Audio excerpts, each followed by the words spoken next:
Hi, writers. The article in the book today really emphasizes something that is the biggest complaint that I hear about the Abydos Writing Institute, and I think it's something that we need to consider and talk about. Artistic stability.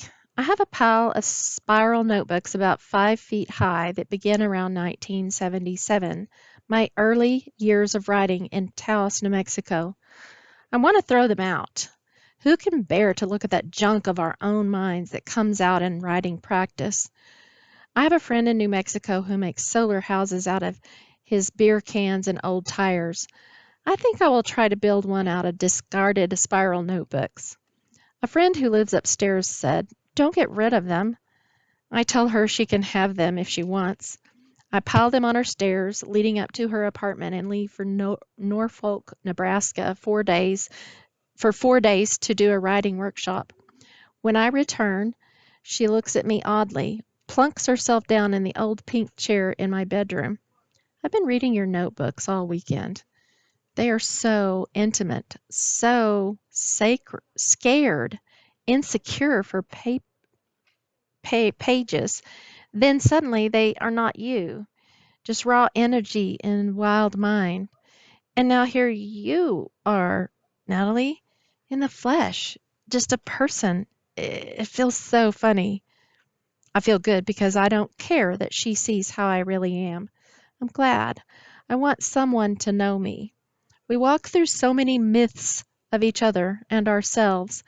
We are so thankful when someone sees us for who we are and accepts us. Now, that's a powerful piece that we would like to be able to give our students about what they know and understand through writing. But I think there's a separation between journal writing and academic writing and the type of writing that we want to do to mine for memories that we can use for writing in class. That we can't just be writing for pain and for, I don't know, it can't turn into a counselor. She said it was empowering to read my notebooks because she realized that I really did write, and then she writes a bad word here for poop. Sometimes for whole notebooks.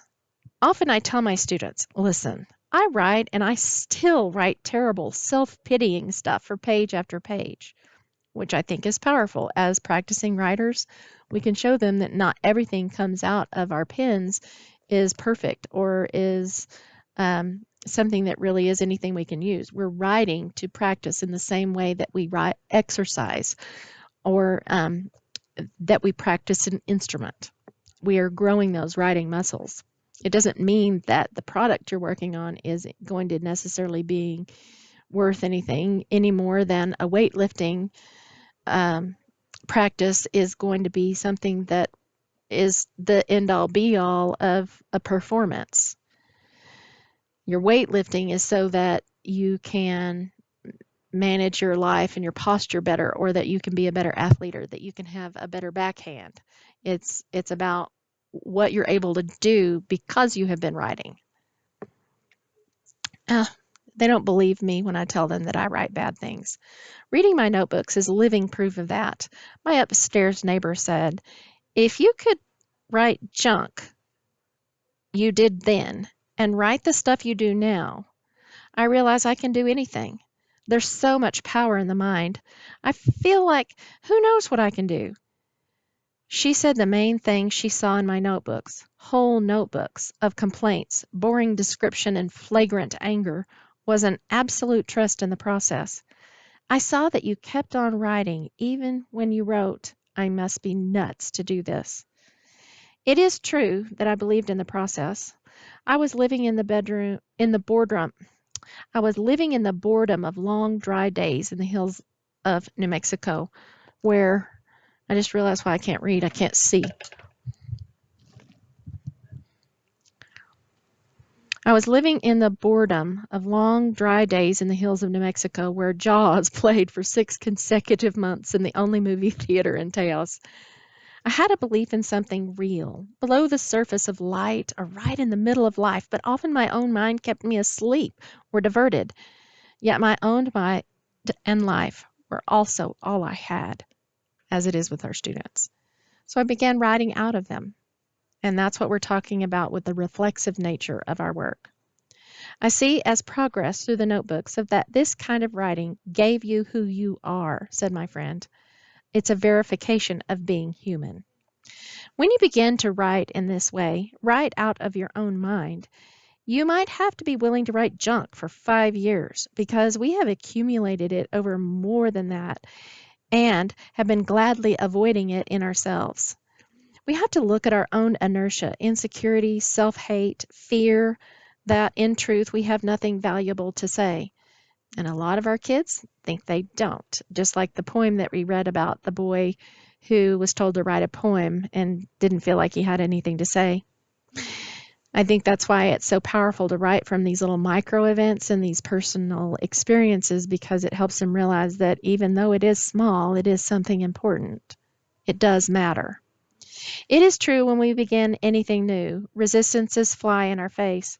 Now you have the opportunity not to run or be tossed away, but to look at them black and white on paper and see what their silly voices say.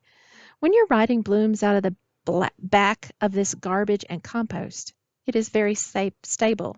You're not running from anything. You can have a sense of artistic security. If you are not afraid of the voices inside you, you will not fear the critics outside you. Excuse me. Let me read that again. If you are not afraid of the voices inside you, if our students realize that what they have to say is powerful, they will not fear the critics outside of them, which I think is really important for our students, not to fear that others could or would or might disagree with what they've read or have things to say about them that aren't so positive, which I feel like the way we group in our institute is a powerful way of building that community that you're able to see what is good and respond in a way with showing or telling or summarizing that really adds to that writer's experience. Besides, those voices are merely guardians and demons protecting the real treasure, the first thoughts of the mind.